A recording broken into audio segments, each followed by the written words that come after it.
While some companies do care about their employees' general well-being or happiness, a lot of companies, such as Amazon, are more focused on the bottom line, the amount of money that they can make with uh, minimizing their expenses. Drew DeSilver, a senior writer at the Pew Research Center, has found that while wages have been increasing to just barely match inflation, they haven't been increasing enough to match the rising cost of living. And Francis Duffy from the Salem Press Encyclopedia says that labor unions have been in decline over the recent years. It's not a question that these two factoids are linked in with each other. And it's very common that a worker without a union can feel powerless in negotiating for better pay, better work conditions, and better benefits, such as a pension. This is what the unions are all about. A group of workers with like-minded goals so that the company has to listen to your demands. One of the ways unions can really help is in improving your work environment. Now, your work environment even may not be that dangerous, but a union can still help tremendously.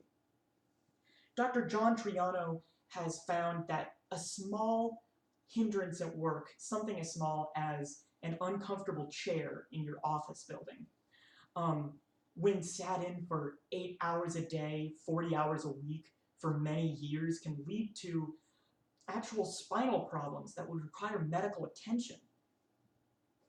And Alan Cole, a writer from Forbes, has found that small things such as negotiating a break that you can have during your workday or more time for leave can not only increase productivity, which I advise you say to the people you're trying to convince this to, but can also reduce something called job burnout, sort of like cabin fever, a restlessness and unable to concentrate on your work. On the topic of health, another place where unions can help negotiate greatly are workplace benefits, such as medical expenses and a pension, your after retirement monthly income.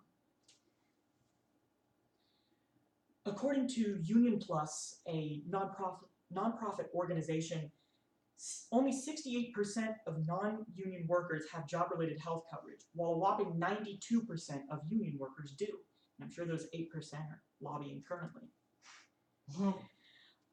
And according to the Utility Workers Union of America, in private sectors, meaning private companies not publicly funded, such as the government, 67% of union workers have pensions, compared to only 13% of non-union workers that have that money left for them after they can't work anymore.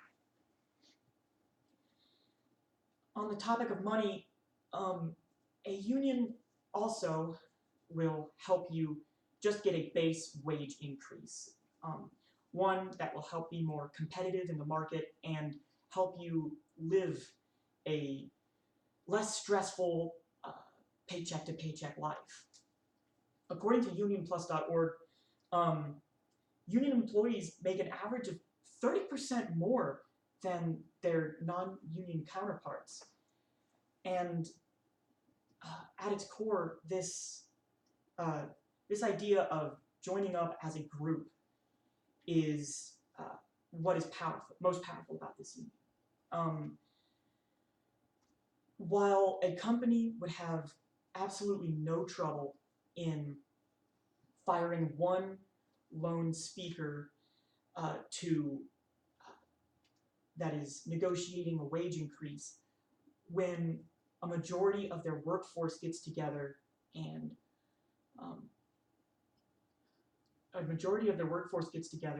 and negotiates as a team, they can't fire all of their productivity and are almost forced to comply with what the workers are suggesting.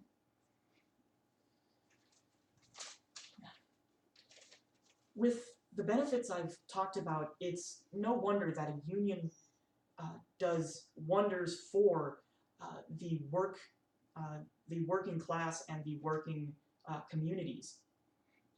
And it's clear to see how that without these unions, the wage has barely been keeping up.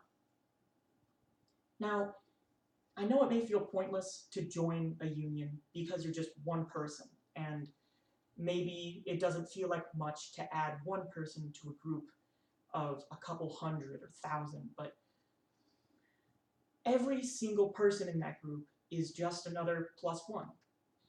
Every group is made up of groups of one, and every person counts.